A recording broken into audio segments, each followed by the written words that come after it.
नमस्कार दोस्तों। आज की कहानी है डाक बाबू और अपाहिज लड़की। आज मैं आपको एक ऐसी ही दिल छू लेने वाली कहानी सुनाऊंगी। इस कहानी का रिश्ता खून से नहीं बल्कि भावनाओं से बना है। एक गांव में एक डाक बाबू समय समय पर पत्र वितरित करने आया करते थे। डाक बाबू की उम्र करीब 45 साल होगी। एक दिन एक घर के सामने खड़े होकर वो बोले, डाक बाबू आए हैं। डाक बाबू की आवाज़ सुनकर उस घर में से एक लड़की की आवाज़ सुनाई दी, रुको, मैं आ रही हूँ।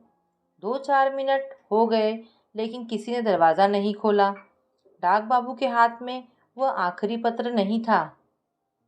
और भी बहुत सारे पत्रों को वितरित करना था, इसलिए जल्दी दरवाज़ा ना खोलने के कारण डाक बाबू को थोड़ा गुस्सा आ गया था। वह गुस्से में ज़ोर से बोले, घर में कोई है कि नहीं, पत्र देना था।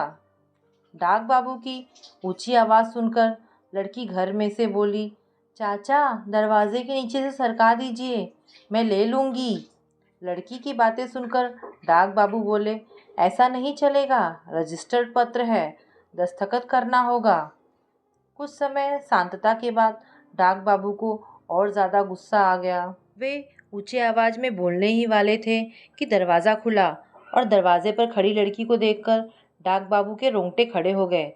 दरवाजे पर दोनों ही पैरों से अपाहिज एक नौजवान लड़की खड़ी थी, करीब 24-25 साल की थी।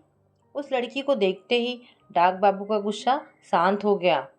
बेचारी को लकड़ियों के सहारे आने की वजह से देर हुई थी। डाक बाबू ने बिना कुछ कहे पत्र दिया और दस्तखत लेकर चले गए। ऐसे ही समय समय पर उस लड़की के पत्र आया करते थे, लेकिन अब वह डाक बाबू बिना गुस्से में उस लड़की की राह देखते दरवाजे पर खड़े रहते थे। भले ही उस लड़की का कोई पत्र ना आया हो, लेकिन वह उससे मिले बगैर नहीं जाते थे। ऐसे ही कुछ समय बीत गया। एक दिन डाक बाबू नंगे पैर पत्र देने आए। उस दिन डाक बाबू को नंगे पैर देखकर उस लड़की को बहुत बुरा लगा। वे उस लड़की को पत्र देकर चले गए, लेकिन जमीन पर उनके पैरों के निशान दिखाई दे रहे थे। लड़की ने एक कोरे कागज़ पर उन पैरों के निशान ले लिए और गांव में जूते चप्पल बेचने वालों की दुकान में गई और उन्हीं माप के एक खूबसूरत जोड़ी चप्पल खरीद ली। वह समय बड़े त्योहारों का समय था और रीति रिवाज के तहत डाक बाबू को गांव वाले इनाम के तौर पर कुछ ना कुछ भेंट दिया करते थे। हर साल की तरह गांव वालों से भेंट लेने डाक बाबू आए। भेंट लेते लेते वह उस लड़की के घर के नज़दीक भी गए। वह मन में विचार कर रहे थे कि इसके पास से क्या मांगूं।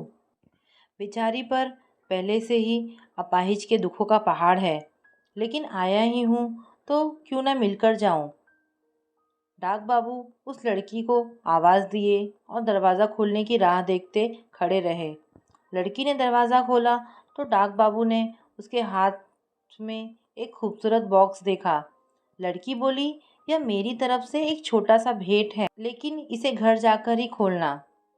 घर जाकर डाक बाबू ने सारे भेंट वस्तुओं को देखा और खुश हो गए, लेकिन लड़की के दिए हुए भेंट को देखकर उनकी आंखों में पानी आ गया।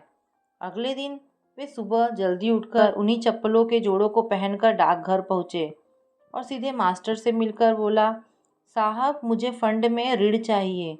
मास्टर बोले, आपके नाम तो पहले से ही काफ़ी ऋण है, और अब किस लिए? डाक बाबू बोले, मुझे लकड़ी के पैर लेना है इसलिए। मास्टर बोले, लेकिन आपका बेटा तो एकदम हट्टा कट्टा है, लकड़ी के पैर किस लिए? डाक बाबू बोले, साहब जो मेरे हट्टे कट्टे बेटे को नहीं समझा वह एक पराई अपाहिज लड़की को सूझा है। उसने मेरे नंगे पैरों का दर्द दूर किया है, उसी के लिए मैं ऋण लेना चाहता हूँ, जिससे कि मैं उसे एक लकड़ी का पैर दे सकूँ। इसलिए साहब मुझे ऋण दीजिए।